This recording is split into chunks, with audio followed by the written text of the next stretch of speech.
देखिए, पहली बात, इस बाजार में हीरो ना बने।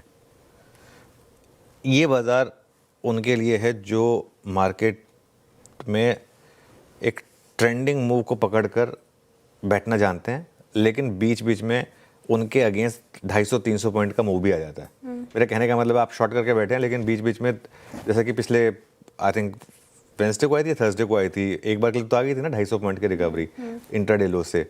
उस तरीके के मूव्स आएंगे मार्केट में। एक्सपायरी वाला दिन था वो। हाँ, मतलब कभी भी कैसे भी आएंगे, लेकिन बड़ा पैसा इस समय बन रहा है अपनी पोजीशन को, मतलब शॉर्ट पोजीशन लेकर बैठे रहने में।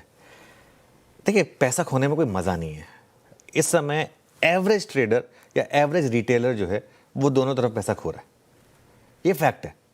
ये मतलब क्यूट बातें अपनी तरफ हैं कि ठीक है, देखिए हमने तो कहा है कि शॉर्ट करें और वो सब, लेकिन बहुत मुश्किल है। ऐसा नहीं है मार्केट की बस आपने बस किया शॉर्ट और मार्केट ने पैसा बना के दे दिया।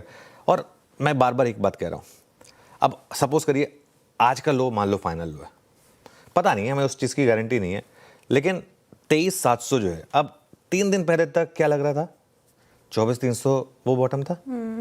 3 दिन में 24,300 का 23,700 तो हो गया, मतलब कुल मिलाकर करीब करीब 600 पॉइंट नीचे तो आ गया। हो सकता है 2 दिन बाद और यहाँ से 600 पॉइंट नीचे का बन जाए। अब ये जो आज का 23,700 है, हो सकता है 23,100 बन जाए, और हो सकता है उसके बाद और 22,500 आ जाए। हमें नहीं पता ये कहाँ पर जाकर रुकने वाला है इवेंचुअली, है ना।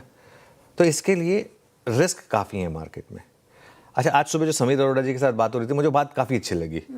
उन्होंने ये भी कहा है कि too late to short now. Short करने के सिग्नल मार्केट ने आपको पहले दिए थे, आपको तब लपकने चाहिए थे।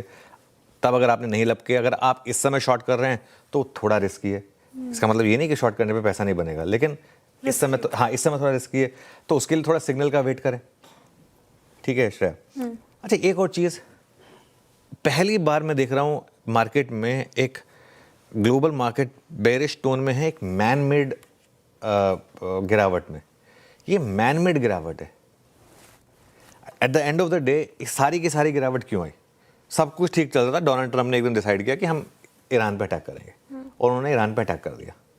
तब तक मार्केट ठीक था, एकदम से वो रिस्क ओपन हुआ और उसके बाद पूरी की पूरी ग्लोबल मार्केट में कोलैप्स हो गया। हमारी मार्केट पहले गिरना शुरू हो गई थी वैसे, टू बी फेयर, लेकिन क्राइसिस वहाँ से आया।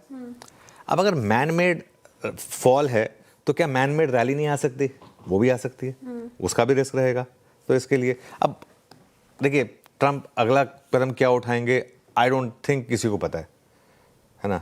शायद मिलेनियर जी को भी नहीं पता होगा कि क्या करने वाले हैं अगला, तो हमें तो खैर बिल्कुल नहीं पता। हम तो सिर्फ जो कर रहे हैं उस पर रिएक्ट कर सकते हैं, इससे ज़्यादा हम कुछ कर भी नहीं सकते। उन्होंने जो बोल दिया वो उसके बाद मार्केट रिएक्ट करेगा, हम उस पर रिएक्ट करेंगे।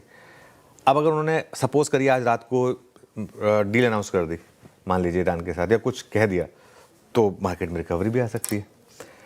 तो इसका अनुमान लगाना ना किसी के बस की नहीं है।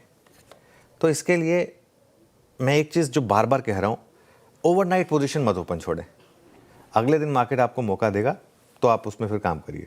आप अगर शॉर्ट पोजीशन कैरी कर रहे हैं, अब तक कैरी करते आए हैं, तो अब मेरे ख्याल से आप थोड़ा सा चाहें तो उसको बुक कर लें, या फिर थोड़ा सा कैसे हेज करेंगे, या तो आप लोअर लेवल के पुट राइट कर दें अपनी शॉर्ट पोजीशन के सामने जो बहुत ही आउट ऑफ द मनी हो, क्योंकि कॉल बाइंग करने का कोई सेंस नहीं है। इतने महंगे ऑप्शंस हैं और ज़बरदस्ती कॉल बाय करके हेज होगा भी नहीं आपकी शॉर्ट पोजीशन में।